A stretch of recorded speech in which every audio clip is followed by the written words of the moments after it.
Welcome back, West Coast. I'm joined in studio here, as I've been saying for all afternoon and much of yesterday, with Gordie Johnson. Gordie's playing tonight with Grady. Thanks for coming in, man. My pleasure. We've been having a great chat, and I'm going to open kind of with the question I did before we started on the air. Yesterday was a massive day for you. I won't get into why. You can talk about it. Why would you end your tour here in Tofino? And I'm so glad that you did. When yesterday you played your first Big Sugar gig in 7 years and a show with Grady at a big event in Whistler. Well, yeah, wow, that's a weird question. Why wouldn't I come here? Well, but this is where the road ends, man. I'm on the road. I got to get to the end of the road. That was one of my guesses. Yeah, it's this end of Highway 1. Yeah, it's this end, and we played here in the fall. Yeah, October-ish. And that was the first time we played here. And I got to tell you, man, it really blew our minds. It was near the beginning of the tour, and we did the show here, and we had no expectation of what was going to unfold. And it blew our minds. We had such an insane show. People had such a great time and treated us like gold here. So like, oh yeah, we're coming back. And it doesn't suck here, actually. I don't know if you looked out the window lately. Yeah, no, this is pretty good. It doesn't suck, a friend of mine says.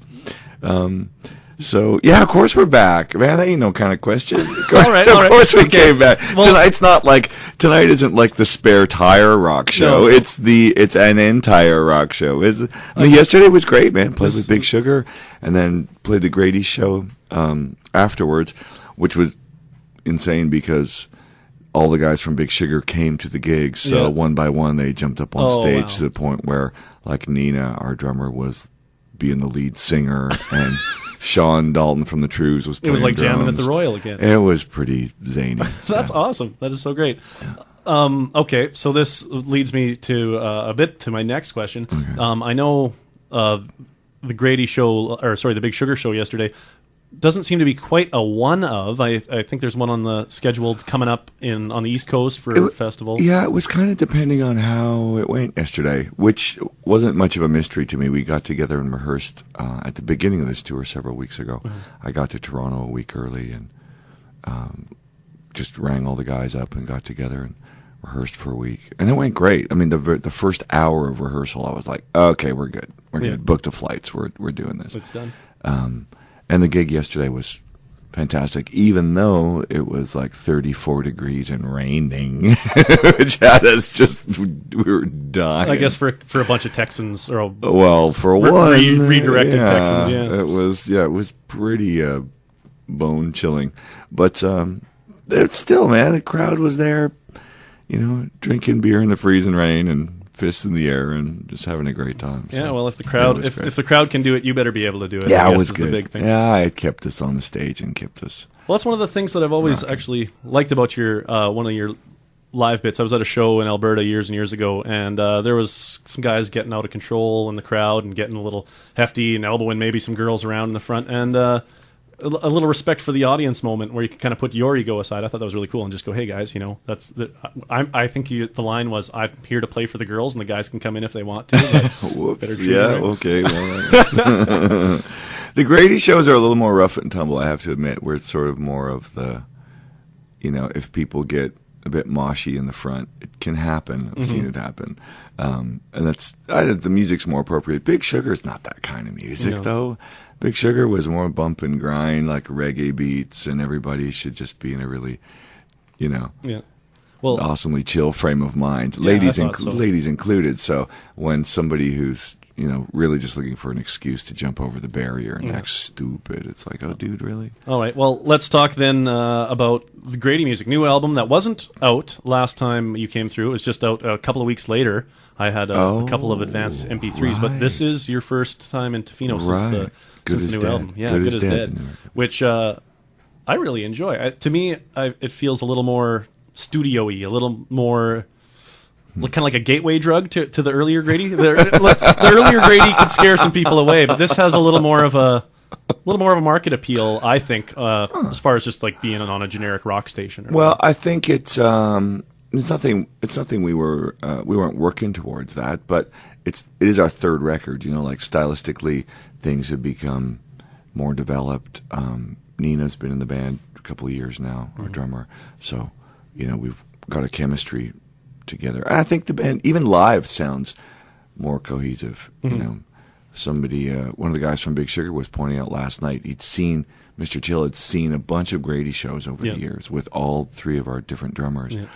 But seeing us with Nina last night, it was like, there's just, wow. I mean, how do you guys ever have a bad night? Does it ever sound bad? It can't at this point, because everybody, you know, as soon as they flip the switch, the three of us just have a thing that we do together now. So I think we were able to capture that on the record. And, yeah, I don't know. We weren't trying to be less scary. No, see, I was, as soon as shadygrady.net, as soon as the website was up, I ordered the first, probably one of the first ones off the presses of Why You So Shady, and a T-shirt right then and there. So I even had I had the greasy Why You So Shady before you retooled it. I've still got it at home, and I'm pretty happy with that. So yeah, and the thing that I think last time people were here were blown away by was, you know, what in one sense Big Sugar was so famous for was just being bejesus ear-bleedingly loud, but at the same time, the stompiness, like there was just a pound that that Big Sugar kind of wandered around and came back to it, and it was more of a psychedelic groove as opposed to a stomp groove. And, definitely. That's cool. But I'm talking too much. You have a banjo in your hands. I do. Why do you choose the banjo to represent you in an acoustic format when you're guitar players? Typically? Well, because in an acoustic format, this is the loudest acoustic instrument ever, and kind of banjos have their own sort of like ear-splitting distortion that it doesn't require an amplifier, so it seems like a natural choice. And this is the axe I play at home. I don't imagine me jumping on the bed at home with a big double neck over. You know, I don't walk around the kitchen with a flying V, stirring the pasta and walking around with the flying V. Don't usually do that. This is my sit on the porch and play this, and I've written most of my songs with it. So it's sort of my travel companion instrument. Yeah. Excellent. Well, unless you got something you'd like to say beforehand, you'd like to play a tune for us, set it up, sure, and have a go. Yeah, I'll play a song. The song's on the new record. Of course, this is the acoustic version, but song from Good As Dead called What You Did.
That's what you did.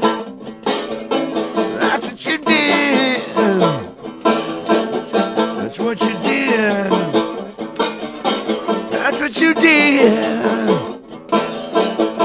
Well, I'm so downhearted, I can't keep it in. I'm telling everybody about that. But what you did.